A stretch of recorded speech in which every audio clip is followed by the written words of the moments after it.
Hello everyone, it's Gojira Prime here with a little video, and today we are taking a look at 2008 Transformers Universe Bruticus. This is a straight up repaint of the Transformers Cybertron Scourge figure, but done in different colors.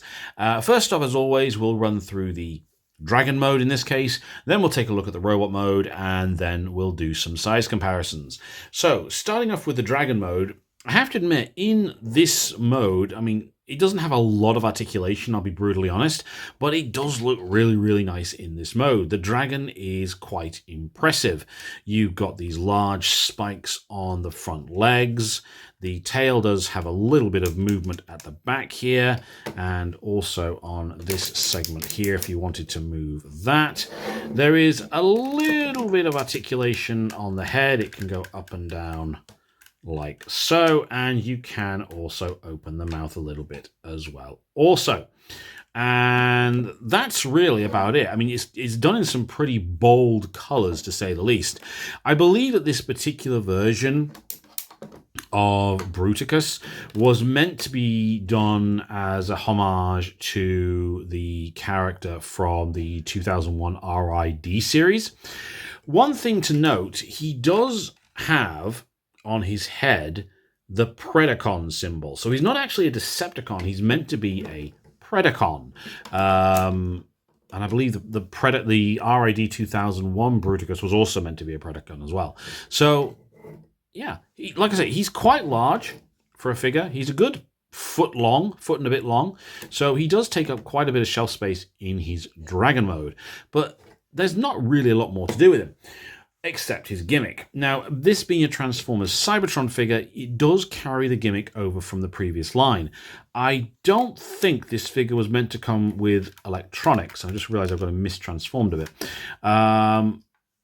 I can't remember if he came with electronics or not, because you do still have the electronics button there, but they don't work. So maybe mine have given up after all these years.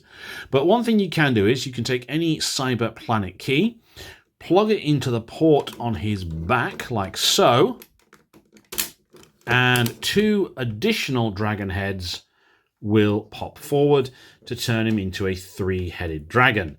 And that's it, really, for the Dragon mode. So what I'll do is I'll just pause the video, I'll get him transformed, and then we'll take a look at the Robot mode.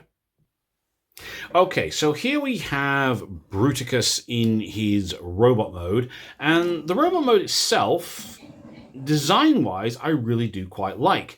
The figure does suffer from a massive lack of articulation, it has to be said. It is literally just it's very close to being just a brick, quite frankly. But the robot mode itself isn't all that bad, in my opinion. The head sculpt on him is, if you can see it properly with the dragon head in the way, is actually quite nice. And all the dragon bits do fold away nicely. The colors seem to be a bit more uniformed in robot mode as well, where in dragon mode they could be a bit you might think they're a bit patchy and all this. But articulation wise, you do have movement at the shoulders.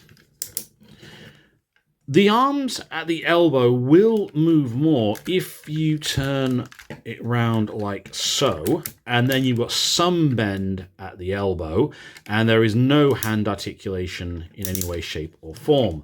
The legs do have forward movement, a little bit of back movement all the way to there, and there's no side spread. So you just get forwards and backwards and a bend at the knee. But even though you do get the bend at the knee and stuff like that, the posability of this figure is practically non-existent. The only way to have him on your shelf really is in this pose. Now, he does come with a Cyber Planet key. I don't know where that one is. This is just a generic key I've been using for various things. The tail of the Dragon mode does double down as an axe, so you can flip it over like that, and then you just put the spike at the back like that, and you've got an axe, which he can hold. I'll just slide across my desk. I'll get this right. Which you can put into his hand like so, and then he's got a really ridiculously sized axe for a weapon.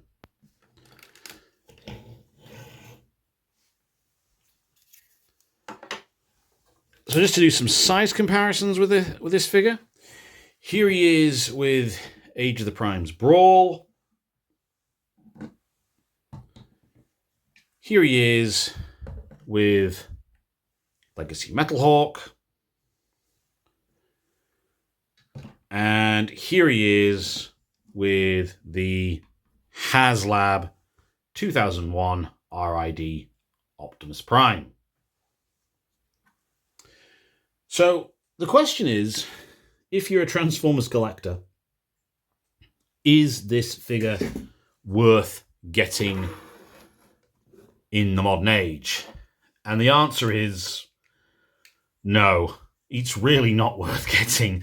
Unless you have a thing for Scourge from the Cybertron series and you particularly like that particular mold, this guy is not really worth getting in any way, shape, or form. I got him back in 2008, so it's a 20-year-old figure almost. There's no articulation. The color scheme is quite garish, to say the least. Aside from having a sizable presence on your shelf simply because of the size of the figure, this thing doesn't have what I would call many redeeming features. As a toy, I suppose it's okay. Like I say, like in my previous video, the Transformers Cybertron line was meant to be picked up and played with. And as a toy, I suppose this does do that job. But from a collector's standpoint, yeah, I wouldn't buy this today if I was getting into collecting Transformers. It's not really that great a figure, I suppose. But if you like Scourge from Cybertron and you like the mold, then yeah, you're going to get it. But today, if I saw this on eBay or at Toys, TF Nation, Toy Fu, or one of the other vendors, I'd easily pass this thing by. But hey, let me know in the comments section. Is this a figure that you have had or maybe thought about getting? Did you like it? Did you hate it? Do let me know. Hit like, hit subscribe, and thank you very much for taking the time to watch this video.